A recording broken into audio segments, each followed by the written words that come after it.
An upside down cake is always a fall favorite for me, but this recipe is not a typical one. My savory onion and herb upside down cake, well, it's fantastic. You can serve it as a side dish alongside a roast. It can make a great starter, or even a lunch with a side salad all on its own. Now, to get this recipe started, first I need to measure the butter that goes into the batter. I need 90 grams or 6 tablespoons. And I'm going to put this into a pot so I can melt it while I get everything else ready. I'm just going to set aside a pat of butter for my pan when it's time to caramelize these onions. Next, I'm going to slice my onions. Instead of using fruit for this upside down cake, like a pineapple upside down cake, I'm using onions and I'm going to caramelize them in the bottom of the pan. The number of onions you need really depends on the size of them, but just use your regular cooking onions. And you want to slice them about a ½ inch thick, so that's 6 millimeters. You want to make sure you keep your onion slices intact, all the rings within each other. You want to pack in that onion flavor. Now it's time to make the batter, which is really simple. You just mix it in a bowl by hand. So I've got my 1½ cups of flour already measured, and I'm going to add to that 3/4 cup of finely grated Parmesan cheese. The key to a fluffy cake batter that doesn't have a lot of sugar is replacing it with something rich, and this Parmesan cheese, well, it does the trick. To help keep this cake batter tender as well, I use cornstarch, 3 tablespoons. Normally, sugar is what makes a cake batter nice and tender and, of course, sweet, but we only want 1 tablespoon of sugar in this recipe. I've got my baking powder and my salt here, and I can add those all at once. To give this cake a real fall flavor, I love using a blend of herbs, simply called Herbe de Provence.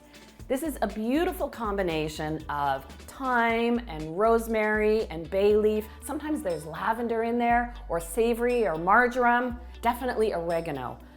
This is a beautiful dried herb blend, and I love using it even sprinkled on a roasted chicken when I make one this time of year. Oh, it's amazing. Now, if you don't have access to Herbe de Provence, you can use 2 teaspoons of dried oregano in its place. And I just use a whisk to combine everything. Work those lumps of Parmesan out. Now that this is combined, I can blend my wet ingredients. I need 6 tablespoons or 90 milliliters each of sour cream and milk. I'll measure the sour cream first and then top it with the milk.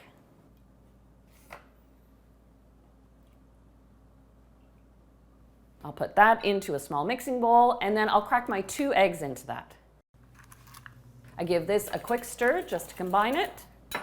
This gets added all at once to the dry mixture. You'll have to switch to a spatula at this point, and you stir just until it's combined. And now, don't forget about that butter. I've got that melting in the back. With the butter added last, you get this sort of basting on top of the cake. It makes for a nice crust that when the cake is inverted, adds a little bit of crispness. Now that the batter's done, it's time to cook the onions. To cook the onions and bake the cake, you want to use a heavy cast iron skillet. I'm heating it up on medium-high, and I'll melt in that little bit of butter, just a tablespoon. And to keep the butter from burning, I'll add a tablespoon of oil. You can use olive oil or vegetable oil. Once you see your butter start to bubble, you can add those sliced onions and pack them in as much as you can without overlapping them. Because don't forget, when you flip this cake the other way around, you're going to see all these beautiful onions. I like to let those cook for about 4 minutes.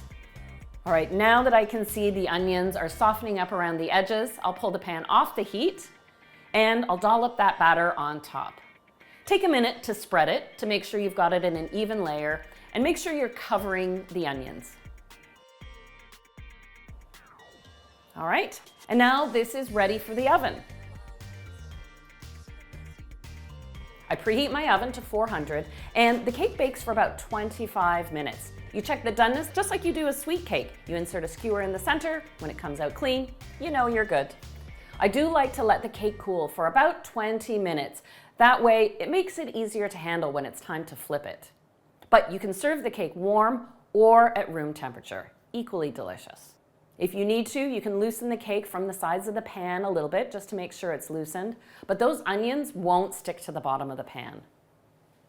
I put a plate on top of the cake and then carefully give it a flip, lift off the pan. Oh, and look at that. And let me tell you, if you think this looks good, the aromas coming off of this warm cake, the combination of the herbe de Provence, the cheese, and the caramelized onions, this is over the top autumn baking. I love savory baking this time of year. Now I'll slide it onto my serving platter. And how do you serve this? Well, just like a sweet upside down cake. You cut out wedges and away you go. Just look at that caramelized onion. It's so soft. You've got the fluffy cake. You can see the speckle of the herbe de Provence in there. I can smell the Parmesan cheese. And it's just so tender and light. Isn't it nice to know you don't need a whole lot of sugar in a cake for it to be light, fluffy, and tender? This is a new recipe for my baking repertoire, and I have to say, it has truly become a favorite. So I hope this becomes a fall favorite recipe of yours too. Mm.